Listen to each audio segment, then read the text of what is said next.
Welcome. In this video, we will start Unit 8 of Indian Economic Development, Class 12, that is Development Experience of India, a comparison with neighbors, India, China and Pakistan. आज जिस topic के बारे में हम पढ़ने जा रहे हैं वो बहुत ही इम्पॉर्टेंट है from exam point of view. ये है comparative study of India, China and Pakistan with respect to many factors. इस वीडियो को आप ध्यान से समझिए, सुनिए और साथ ही साथ लिखते भी जाइए क्योंकि इम्पॉर्टेंट डेटा है और आपको बाद में कहीं और ढूंढना नहीं पड़ेगा. First one is GDP growth trends in India, China and Pakistan. So first of all, let's recall what is GDP. GDP का मतलब होता है Gross Domestic Product. That means it is the money value of all the final goods and services which are produced in an economy during an accounting year.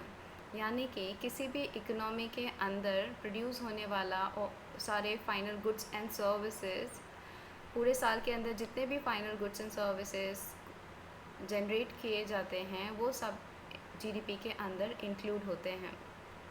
तो क्या आप जानते हैं world में सबसे ज़्यादा लार्जेस्ट जीडीपी कौन से कंट्री के पास है? The answer is United States of America. And after USA, China has the second largest GDP, which is $19.8 trillion. USA के बाद चाइना दूसरे नंबर पे आता है in terms of second largest GDP. After China दूसरे countries आते हैं और इंडिया का जीडीपी वर्ल्ड का फिफ्थ लार्जेस्ट जीडीपी है विच इज़ $8.07 ट्रिलियन. ये चीन के जीडीपी के का ओनली 40% है और सबसे लो अमंग दीज थ्री कंट्रीज़ जो जीडीपी है वो है पाकिस्तान का which is $0.94 trillion which is about 12% of India's GDP.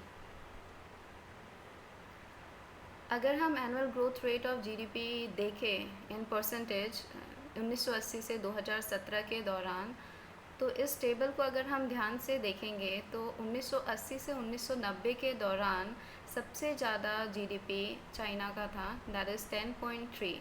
और इसी दौरान जब विश्व की बाकी developed countries GDP growth rate को इवन एट 5% लेवल में मेंटेन करने में बहुत ही दिक्कतों का सामना कर रही थी, चाइना की इकोनॉमी डबल डिजिट को भी मेंटेन कर पा रही थी.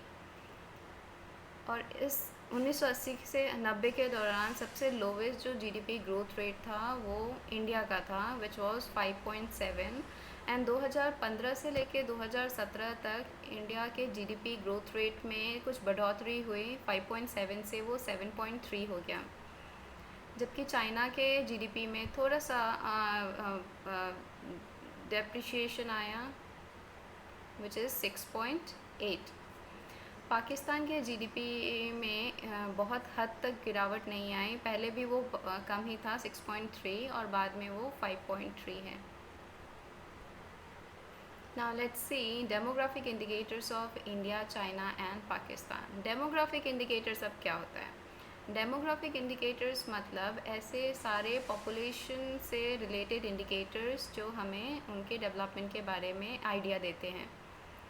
तो what are the demographic indicators? These are related to population. हम 2015 का डेटा देख रहे हैं, इसमें जो इंडिया, चाइना और पाकिस्तान के बीच में सबसे हाईएस्ट, अगर आप टेबल में देखेंगे तो हाईएस्ट पॉपुलेशन चाइना का है followed by India and the lowest population is of Pakistan. अगर हम annual growth rate of population देखें, अब ग्रोथ रेट ऑफ पॉपुलेशन क्या होता है? अगर हम सरल शब्दों में कहें तो अगर ग्रोथ रेट ऑफ पॉपुलेशन का मतलब होता है कि किस स्पीड में हमारी पॉपुलेशन बढ़ रही है. तो अगर हम देखें तो सबसे हाईएस्ट किसका है? पाकिस्तान का. और सबसे लोवेस्ट है चाइना का 0.5%. और चाइना का पॉपुलेशन ग्रोथ रेट लोवेस्ट होने का एक मेन रीज़न है the one child policy norm which was followed since 1970. Next is density per square kilometre. Now what is density? Density का मतलब होता है पर स्क्वायर किलोमीटर, हर एक स्क्वायर किलोमीटर में कितने लोग रहते हैं, इतनी पॉपुलेशन, कितने लोग रहते हैं हर एक स्क्वायर किलोमीटर के अंदर। It is lowest in China. और इसका एक मेन कारण ये भी है कि चाइना का जो एरिया है वो बहुत ही ज़्यादा है as compare to India and Pakistan. ये थर्ड लार्जेस्ट कंट्री है इन द वर्ल्ड, सो इनके पास एरिया ज़्यादा है।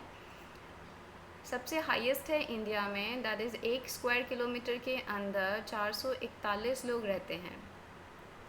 नेक्स्ट है child sex ratio, ratio of females पर 1000 मेल्स कितना है। ये तीनों कंट्रीज़ में ऑलमोस्ट कम के बराबर ही है, किसी में भी हाई नहीं है। जो सेक्स रेशियो के लिए तीनों ही कंट्रीज़ बायस्ड है। फर्टिलिटी रेट, प्रजनन दर सबसे ज़्यादा कहाँ पे है? It is very high in Pakistan, उसके बाद है India and lowest in China. Again the main reason is one child policy norm which was followed in China. After this we have urbanisation, शहरीकरण के बारे में अगर हम देखें तो चाइना और पाकिस्तान दोनों में ही शहरीकरण इंडिया के मुकाबले ज़्यादा है। Highest in China and lowest in India, that is 33% only. यहाँ पे समरी दिया हुआ है उस टेबल का। Population has the highest China has the highest population closely followed by India. China का पॉपुलेशन सबसे ज़्यादा है, उसके बाद इंडिया, और पाकिस्तान का पॉपुलेशन बहुत ही कम है। Growth rate of population is highest in Pakistan followed by India and China. और उसका चाइना में सबसे कम पॉपुलेशन ग्रोथ रेट होने का एक मेन कारण है the one child policy which was followed in late 1970s। Density के आधार पे China is the third largest country in the world and its density of population is the lowest. Sex ratio is low and biased against females in all the 3 countries, यानी कि India, China और पाकिस्तान तीनों ही countries में sex ratio बहुत ही कम है। फीमेल का जो अनुपात है मेल के मुकाबले वो बहुत ही कम है और ये बायस्ड है। फर्टिलिटी रेट इज़ हाईएस्ट इन पाकिस्तान, और अर्बनाइजेशन जो सबसे ज़्यादा है वो है चाइना में। Number 3 is sectoral contribution towards GDP in India, China and Pakistan. हमारे जो 3 सेक्टर्स है, that is primary sector, secondary sector and tertiary sector, इन तीनों का कंट्रीब्यूशन जीडीपी में कैसा है इन तीनों कंट्रीज़ में। नाउ लेट्स सी, अगर हम जीडीपी के बारे में देखें तो सबसे ज़्यादा जो कंट्रीब्यूशन है फ्रॉम एग्रीकल्चर पाकिस्तान के द्वारा किया जाता है। इंडस्ट्री में सबसे ज़्यादा कंट्रीब्यूशन चाइना के साइड से आता है, क्योंकि majority of the population in China is depending on the industry and they have more contribution in GDP from industrial sector. India और पाकिस्तान में सर्विस सेक्टर से ज़्यादा कंट्रीब्यूशन होता है जीडीपी में। Sectoral share of employment in India, China and Pakistan. अब इन तीनों सेक्टर्स में, प्राइमरी सेक्टर में, सेकेंडरी सेक्टर में, टर्शरी सेक्टर में हमारा कितना वर्कफोर्स एंगेज है। In China only 17.5% of workforce were engaged in agriculture in 2015 to 17। China में ओनली 17.5% वर्कफोर्स ही एंगेज है इन एग्रीकल्चर। प्राइमरी सेक्टर में बहुत ही कम percentage of population is engaged. इसका एक मेन कारण ये भी है कि चाइना की जो टोपोग्राफी है, वहाँ का जो लैंड सरफेस एरिया है, which this is not very much suitable for agriculture. और उसके अपोजिट इंडिया में एग्रीकल्चर के लिए बहुत ही, इंडिया और पाकिस्तान दोनों में एग्रीकल्चर के लिए सुटेबल लैंड है, सुटेबल एनवायरनमेंट है, बट इन चाइना इतना ज़्यादा सुटेबल एनवायरनमेंट नहीं है फॉर एग्रीकल्चर। सो स्टार्टिंग से ही वहाँ के गवर्नमेंट ने लोगों को मोटिवेट किया, लोगों को एनकरेज किया कि वो एग्रीकल्चर से मैन्युफैक्चरिंग सेक्टर की तरफ मूव करें। In all the 3 economies, the industry and service sectors have less proportion of workforce, but they contribute more in terms of output. अगर हम तीनों इकोनॉमीज़ को हम साथ में देखें तो हम समझ सकते हैं कि इंडस्ट्री और सर्विस सेक्टर यानी कि मैन्युफैक्चरिंग सेक्टर और टर्शरी सेक्टर्स में बहुत ही कम वर्कफोर्स डिपेंडेंट है as compare to agriculture, but still they are contributing more in terms of output. Last but not the least, human development indicators as per 2016-17. Human development indicators मतलब मानव development, मानव सुधार के कौन कौन से इंडिकेटर्स हैं. Number 1 is human development index. Human development index is a very important indicator to understand the growth and development of a country. अगर हम China, India और पाकिस्तान का ह्यूमन डेवलपमेंट इंडेक्स का वैल्यू देखें तो it is highest in China 0.752 and lowest in Pakistan 0.562. Human development index जितना ही ज़्यादा होता है उतना ही इट स्टेट्स दैट कि वहाँ पे ह्यूमन डेवलपमेंट ज़्यादा हो रहा है किसी कंट्री के अंदर. अगर हम रैंक के आधार पे देखें, HDI के रैंक के आधार पे देखें तो चाइना बहुत ही आगे हैं इंडिया और पाकिस्तान से. 86 रैंक पे है चाइना, इंडिया है 130 रैंक पे और पाकिस्तान उससे भी पीछे है. पाकिस्तान है 150 रैंक पे. Now let's see life expectancy at birth कितना है. लाइफ एक्सपेक्टेंसी एट बर्थ का मतलब होता है जन्म के दौरान जो हम अनुमान लगाते हैं कि what is an average life of a person. और higher the life expectancy at birth means the longer people are living and they are leading an active life. और वहाँ का हेल्थ कंडीशन, हेल्थ फैसिलिटीज़ बहुत ही बेहतर हैं. अगर हम देखें तो चाइना में ये सबसे ज़्यादा है. लाइफ एक्सपेक्टेंसी एट बर्थ सबसे ज़्यादा है 76.4 and it is lowest in Pakistan, that is 66.6. Mean years of schooling, percentage aged 15 years and above. 15 साल से ज़्यादा और 15 साल के उम्र के लोग और उससे ज़्यादा कितने साल वो स्कूल्स में गुजारते हैं. And it is lowest in India which needs to be improved. GDP per capita income कितना है. चाइना में ये सबसे हाईएस्ट है among the 3 countries, that is 15,309. और इंडिया और पाकिस्तान इसमें अभी काफ़ी पीछे हैं. And we need to develop our GDP per capita in a better way. People below poverty line, और इसको हम कैसे मेज़र कर रहे हैं. यहाँ पे $, 3.20 अ डे. मतलब कि अगर हम सिंपल तौर पे देखें, इंडियन रुपी से हम कंपैरिजन करें तो अगर एक दिन में कोई व्यक्ति 244 रुपये कमा रहा है, अगर हमने $, को अभी के हिसाब से कन्वर्ट किया तो वो 244 के बराबर होता है. 244 रुपये के से भी कम कमा रहा है, यानी कि they are below poverty line. और ये चाइना में बहुत ही कम है, but it is highest in India. Infant mortality rate. अब इन्फेंट मोर्टिलिटी रेट क्या होता है. इन्फेंट मोर्टिलिटी रेट का मतलब होता है शिशु मृत्यु दर, यानी कि पर 1000 लाइव बर्ड्स पे कितने शिशु है जिनकी डेथ हो जाती है. It is lowest in China which is a very good point here. China में हेल्थ फैसिलिटीज़ बहुत ही अच्छा है as compare to India and Pakistan, और वहाँ पे इन्फेंट मोर्टिलिटी रेट भी बहुत ही कम है.